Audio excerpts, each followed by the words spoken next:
السلام علیکم ورحمۃ اللہ وبرکاتہ۔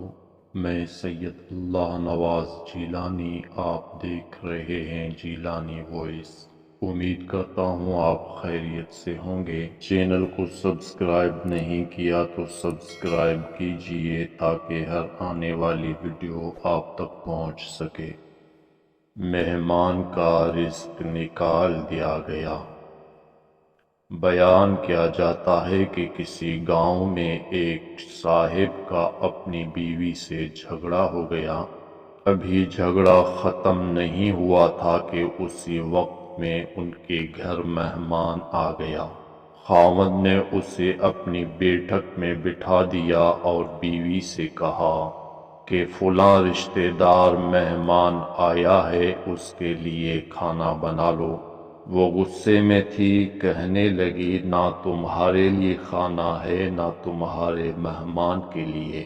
وہ بڑا پریشان ہوا کہ لڑائی تو ہماری اپنی ہے، اگر رشتہ دار کو اس بات کا پتہ چل گیا تو خواہ خاندان میں بات ہوگی اور خواری الگ سے ہوگی۔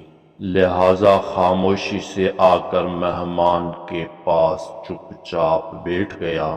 اتنے میں اسے خیال آ گیا کہ چلو بیوی اگر روٹی نہیں پکاتی تو سامنے والے ہمارے ہمسائے بہت ہی اچھے لوگ ہیں، میں انہیں ایک مہمان کا کھانا پکانے کے لیے کہہ دیتا ہوں۔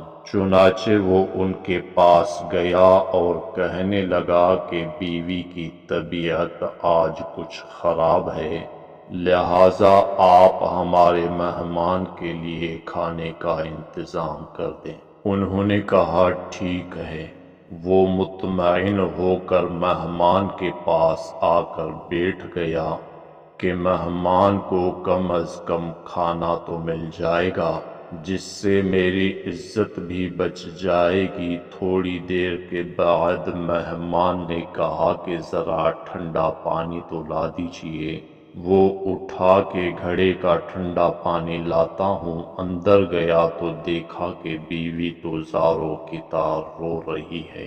وہ بڑا حیران ہوا اور کہنے لگا کیا بات ہے؟ اس نے پہلے سے بھی زیادہ رونا شروع کر دیا۔ کہنے لگی بس مجھے معاف کر دیں۔ اس کے خاوند نے کہا کہ بتاؤ تو صحیح، آخر تمہارے رونے کی وجہ کیا ہے؟ تم ایسے کیوں رو رہی ہو؟ بیوی نے کہا کہ پہلے مجھے معاف کر دیں، پھر میں آپ کو اپنی بات سناؤں گی۔ خیر، اس نے کہہ دیا کہ جو لڑائی جھگڑا ہوا ہے میں نے وہ دل سے نکال دیا ہے اور تمہیں معاف کر دیا ہے۔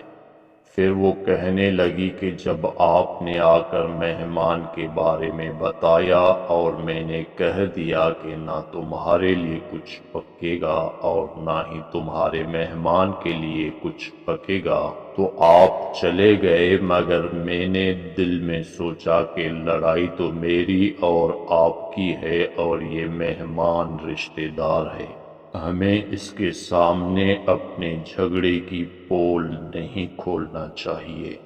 چنانچہ میں اٹھی کہ کھانا بناتی ہوں۔ جب میں باورچی خانے میں گئی تو میں نے دیکھا کہ جس بوری میں ہمارا آٹا پڑا ہوتا ہے، ایک سفید لباس شخص اس بوری میں سے آٹا نکال رہا ہے۔ میں یہ منظر دیکھ کر سہم سی گئی۔ وہ مجھے کہنے لگے کہ اے خاتون، پریشان نہ ہو، یہ تمہارے مہمان کا حصہ تھا جو تمہارے آٹے میں شامل تھا۔ اب چونکہ یہ ہمسائے کے گھر میں پکنا ہے، اسی لیے وہی آٹا لینے کے لیے میں یہاں آیا ہوں۔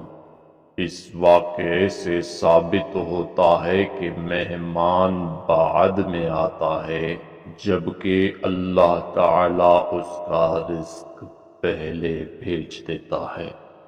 اللہ پاک ہمیں آئے مہمان کی عزت اور خدمت کرنے کی توفیق عطا فرمائے۔ آمین۔